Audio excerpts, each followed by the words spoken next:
Doctor Pandit G Radhakrishna ಅವರನ್ನು ನಾವು ಮಾತಾಡ್ತಾ ಇದ್ದೀವಿ. ನಮಸ್ತೆ ಗುರುಜಿ. ನಮಸ್ಕಾರಮ್ಮ. ಗುರುಜಿ, ನಿಮ್ಮ ಬಗ್ಗೆ ಸ್ವಲ್ಪ ಕೇಳ್ಪಟ್ವಿ. ಹಾಗೆ ನೀವು ಆಸ್ಟ್ರಾಲಜಿಯಲ್ಲಿ ಡಾಕ್ಟರೇಟ್ ಪದವಿ ಪಡೆದಿದ್ದೀರಾ. ಅದ್ರ ಬಗ್ಗೆ ಒಂದು ಸ್ವಲ್ಪ ನಮಗೆ ಡೀಟೇಲ್ ತಿಳಿಸ್ಕೊಡ್ತೀರಾ?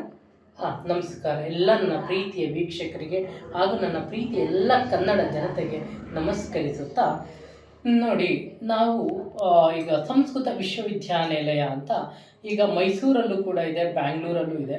ಮೈಸೂರಲ್ಲಿ ನಿಮಗೆ BA ಮತ್ತು MAವರೆಗೂ ಸಿಗುತ್ತೆ. ಅದಾದ ನಂತರ ನಿಮಗೆ ಬ್ಯಾಂಗ್ಳೂರಿನಲ್ಲಿ ಕೂಡ ಡಾಕ್ಟರೇಟ್ ಸಿಗುತ್ತೆ ಮತ್ತು ಡೆಲ್ಲಿಯಲ್ಲೂ ಸಿಗುತ್ತೆ. Indian council of scientific astrology ಅಂತ ಬರುತ್ತೆ, ಅಲ್ಲೂ ಕೂಡ ನೀವು ಡಾಕ್ಟರೇಟನ್ನು ಜ್ಯೋತಿಷ್ಯ ವಿಭಾಗದಲ್ಲಿ ನಾವು ಮಾಡ್ಬೋದು. ಓಕೆ, ನೀವು ಯಾವ ರೀತಿ ಜ್ಯೋತಿಷ್ಯ ಹೇಳ್ತೀರಾ, ಅಥವಾ ನಿಮ್ಮ ಜ್ಯೋತಿಷ್ಯ ವಿಶೇಷತೆ ಏನು ಅಂತ ಹೇಳ್ಬೋದಾ? ನೋಡಿ, ಜ್ಯೋತಿಷ್ಯದಲ್ಲಿ ಹಲವಾರು ಭಾಗಗಳಿದೆ. ಈಗ ನೀವು ಕೇಳಿರ್ತೀರ ಸರ್ವೇ ಸಾಮಾನ್ಯವಾಗಿ ಕವಡೆ ಶಾಸ್ತ್ರ, ಅಷ್ಟಮಂಗಲ ಶಾಸ್ತ್ರ, ತಾಂಬೂಲ ಶಾಸ್ತ್ರ, ಸಂಖ್ಯಾಶಾಸ್ತ್ರ, ಮುಖ ನೋಡಿ ಹೇಳುವುದು, ಫೇಸ್ ರೀಡಿಂಗ್ ಅಂತ ಕರಿತೀವಿ. ಅದಾದ ನಂತರ ಹ್ಯಾಂಡ್ ರೈಟಿಂಗ್, ನೀವು ಬರೆದು ಅದನ್ನ ನೋಡಿ ನಿಮ್ಮ ಪ್ರಿಡಿಕ್ಷನ್ ಕೂಡ ಹೇಳ್ಬಹುದು. ಅದೇ ರೀತಿ ಜೈಮಿನಿ, ಓರ ಎಲ್ಲ ಈಗ ನಮ್ಮ ಈಗ ಅಟ್ ಪ್ರೆಸೆಂಟ್ ಅಂದ್ರೆ ಇವತ್ತಿನ ಸಮಾಜಕ್ಕೆ ಸಂಖ್ಯಾಶಾಸ್ತ್ರ ಬಹಳ ಹತ್ತಿರವಾಗುತ್ತಿದೆ ಅಂತ ಹೇಳ್ಬಹುದು. ನೀವು ಹೇಳ್ತಾ ಇರೋದು ನಿಮ್ದು ಯಾವ್ದು ವಿಶೇಷತೆ ಅಂತಂದ್ರೆ? ನಾವು ಎಲ್ಲಾ ಸಬ್ಜೆಕ್ಟ್ ಅಲ್ಲೂ ಹೇಳ್ತೀವಿ. ವಿಶೇಷವಾಗಿ ಹಳ್ಳಿಯಲ್ಲಿ ಇರುವಂತಹ ನಮ್ಮ ಮುಗ್ಧ ಜನರು ಕವಡೆಯನ್ನ ನಂಬ್ತಾರೆ ಜಾಸ್ತಿ. ಹಾಗಾಗಿ ಕವಡೆ ಮೇಲೆ ಶಾಸ್ತ್ರವನ್ನ ಹೇಳ್ತೀವಿ. ಅದಕ್ಕೆಲ್ಲದಕ್ಕಿಂತ ಅತ್ಯುತ್ತಮ ಅಂದ್ರೆ ನಿಮ್ಮ ಸ್ಥಳ ಮತ್ತೆ ನೀವು ಹುಟ್ಟಿದ ದಿನ, ಹುಟ್ಟಿದ ಸಮಯ ನೋಡಿ. ನೀವು ಶಾಸ್ತ್ರ ಕೇಳ್ಬೇಕಾದ್ರೆ ಹಿಂದೆ ಹಳ್ಳಿಯ ಜನಗಳನ್ನ ಮಾತಾಡಿಸ್ತಾ ಹೋದಾಗ ಯಾವ ಗಳಿಗೆಯಲ್ಲಿ ಹುಟ್ಬಿಟ್ಟಪ್ಪ, ಯಾವ ನಕ್ಷತ್ರದಲ್ಲಿ ಹುಟ್ಬಿಟ್ಟಪ್ಪ ಅಂತ ಬೈತಾರೆ. ಯಾವತ್ತೂ ಕೂಡ ಯಾವ ರಾಶಿಯಲ್ಲಿ ಹುಟ್ಟದೆ ಅಂತ ಯಾರು ಕೇಳಲ್ಲ.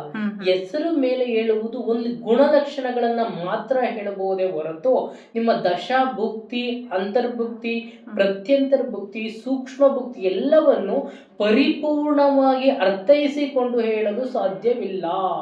ನೀವ್ಯಾವತ್ತೂ ಎಲ್ಲೇ ಕೇಳೋದಾದ್ರೂ ಕೂಡ ನಿಮ್ಮ ಹುಟ್ಟಿದ ದಿನ, ಹುಟ್ಟಿದ ಸ್ಥಳ, ಹುಟ್ಟಿದ ಗಳಿಗೆಯನ್ನ ಇಟ್ಕೊಂಡು ನೀವು ಶಾಸ್ತ್ರವನ್ನ ಕೇಳೋದ್ರಿಂದ ನಿಮಗೆ ಪರಿಪೂರ್ಣವಾಗಿ ನಿಮ್ಮ ಪ್ರಿಡಿಕ್ಷನ್ ಕೊಡೋದಕ್ಕೆ ಜ್ಯೋತಿಷ್ಯರಿಗೂ ಕೂಡ ಈಸಿ ಆಗುತ್ತೆ ಅನ್ನೋದು ನನ್ನ ಭಾವನೆ. ಜ್ಯೋತಿಷ್ಯ ಅನ್ನೋದು ನಿಮಗೆ ದಾರಿಯನ್ನ ತೋರಿಸುತ್ತೆ ಹೊರತು ಜ್ಯೋತಿಷ್ಯ ಏನೂ ಮಾಡಲ್ಲ ನಿಮಗೆ.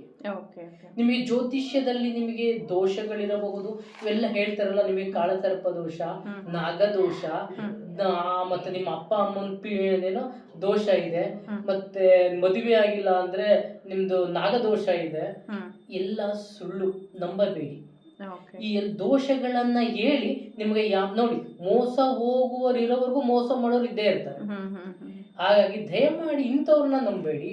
ಅದನ್ನ ಬಿಟ್ಟು ದೇವರ ಜಪ ಮಾಡಿ, ದೇವರ ಮಂತ್ರಗಳನ್ನ ಜಪಿಸಿ, ಆ ನಂತರ ದೇವಸ್ಥಾನಗಳಿಗೆ ಹೋಗಿ ನಿಮ್ಮ ಕಷ್ಟಗಳನ್ನು ದೇವ್ರ ಮುಂದೆ ಹೇಳ್ಕೊಡಿ. 100% ಆಗುತ್ತೆ. ಮತ್ತೆ ನಿಮ್ಮ ದಶಾ ಏನಿರುತ್ತೋ ಅದನ್ನ ನಾವು ತಪ್ಸಕ್ ಆಗಲ್ಲಮ್ಮ. ಯಾವತ್ತೂ ತಿಳ್ಕೊಳ್ಳಿ, ನಿಮ್ಮ ದಶಾ ಭುಕ್ತಿನ ನಾವು ತಪ್ಸಿದ್ರೆ ನಾವು ದೇವರಾಗ್ಬಿಡ್ತೀವಲ್ಲಮ್ಮ. ನಾವ್ಯಾಕೆ ಶಾಸ್ತ್ರ ಹೇಳ್ಬೇಕು ಕುತ್ಕೊಂಡಿಲ್ಲಿ? ಅಂದ್ರೆ ನೀವು ದೋಷಗಳು ಯಾರಿಗೂ ಹೇಳಲ್ಲ, ಭಯ ಪಡಿಸಲ್ಲ. ಭಯ ಪಡಿಸಬಾರ್ದು ಕೂಡ. ಈಗ ಹಾಸ್ಪಿಟಲ್ಗೆ ಹೋಗ್ತೀರಾ, ನೀವು ಡಾಕ್ಟರ್ ಹತ್ರ ಏನಕ್ಕೆ ಹೋಗ್ತೀರಾ? ನಮ್ಗೆ ಹುಷಾರಾಗುತ್ತೇನೋ ಒಂದು ಭಾವನೆ ಇಟ್ಕೊಂಡು ನಂಬಿಕೆ ಮೇಲೆ ಹೋಗಿರ್ತೀರಲ್ಲ, ಹೋಗು ಒಳ್ಳೇದಾಗುತ್ತೆ ಅಂತ ಡೈರೆಕ್ಷನ್ಸ್ ಕೊಡುತ್ತೆ. ಅದನ್ನ ನೀವು ಊಟಕ್ಕೆ ಉಪ್ಪಿನಕಾಯಿ ರೀತಿಯಲ್ಲಿ ಯೂಸ್ ಮಾಡ್ಕೊಳ್ಳಿ. ಜ್ಯೋತಿಷನ ದಯಮಾಡಿ ಊಟದ ತರ ಯೂಸ್ ಮಾಡಿದ್ರೆ ನಿಮಗೆ ಕಷ್ಟ ಆಗತ್ತೆ ಜೀವನ. ಓಕೆ, ಸೊ ನಿಮ್ಮ ಫ್ಯಾಮಿಲಿ ಬ್ಯಾಕ್ಗ್ರೌಂಡ್ ನಿಂದ ನೀವು ಜ್ಯೋತಿಷ್ಯ ಹೇಳ್ತಾ ಇದ್ದೀರಾ, ಅಥವಾ ನಿಮ್ಮ ತಲೆಯಿಂದನೇ ಜ್ಯೋತಿಷ್ಯ ಸ್ಟಾರ್ಟ್ ಮಾಡಿದ್ದೀರಾ? ಹೇಗೆ ಹೇಳ್ತೀರಾ? ನೋಡಿ, ನಾವು ಗವಿ ರಂಗನಾಥ ಸ್ವಾಮಿ, ಲಕ್ಷ್ಮೀ ರಂಗನಾಥ ಸ್ವಾಮಿ, ಗುಂಡಪ್ಪ ಸ್ವಾಮಿಯ ದೇವಾಲಯದ ಪ್ರಧಾನ ಅರ್ಚಕರಾಗಿ ನಾವು ಸೇವೆ ಸಲ್ಲಿಸ್ತಾ ಇದ್ದೀವಿ. ನಮ್ಮ 5 ತಲೆಮಾರಿನಿಂದಲೂ ಕೂಡ ಈ ದೇವಾಲಯದ ಅರ್ಚಕರಾಗಿ ನಾವು ಸೇವೆನ ಮಾಡ್ಕೊಳ್ತಾ ಬಂದಿದ್ದೀವಿ. ನಮ್ಮ ಅಪ್ಪನ ಕಾಲದಲ್ಲೂ ಇತ್ತು, ಆದರೆ ಜ್ಯೋತಿಷ್ಯವನ್ನು ನಾವು ಸ್ಟಾರ್ಟ್ ಮಾಡಿದ್ದೆ ಹೊರತು ನಮ್ಮ ಅಪ್ಪ ಅವರು ಪೂಜೆ ಪುನಸ್ಕಾರದಲ್ಲೇ ಮುಗ್ಧರಾಗಿದ್ದರು. ಅವ್ರು ಯಾವುದೇ ಕಾರ್ಯಗಳನ್ನು ಅವ್ರು ನೋಡ್ಕೋತಾ ಇರಲಿಲ್ಲ. ಇವಾಗ ಜನ ಜ್ಯೋತಿಷ್ಯ ಕೇಳಕ್ಕೆ ನಿಮ್ಮ ಹತ್ರ ಬರಬೇಕು ಅಂದರೆ ನೀವು ಎಲ್ಲಿ ಸಿಗ್ತೀರಾ? ಟೈಮಿಂಗ್ಸು ಅಥವಾ ಫೀಸು ಏನಾದರೂ ಇದ್ರೆ ಅದ್ರ ಬಗ್ಗೆ ಡೀಟೇಲ್ ಆಗಿ ತಿಳಿಸ್ಕೊಡ್ತೀರಾ? ಆಯ್ತಮ್ಮ. ನೋಡಮ್ಮ, ನಮ್ಮ ಒಂದು ಜ್ಯೋತಿಷ್ಯಾಲಯ ಬಂದು ಕುಮಾರಸ್ವಾಮಿ ಲೇಔಟ್. ನಿಮಗೆ ಎಲ್ಲ ದಯಾನಂದ ಸಾಗರ್ ಕಾಲೇಜ್ ಕೇಳಿದ್ದೀರಾ, ಹಾಸ್ಪಿಟಲ್ ಕೇಳಿದ್ದೀರಾ, ಕುಮಾರಗಿರಿ ದೇವಾಲಯ ಕೇಳಿದ್ದೀರಾ? ಒಂದು ಎಕರೆನಲ್ಲಿ ಇದೆ, ಇಲ್ಲೇ ಪಕ್ಕದಲ್ಲೇ ಇದೆ.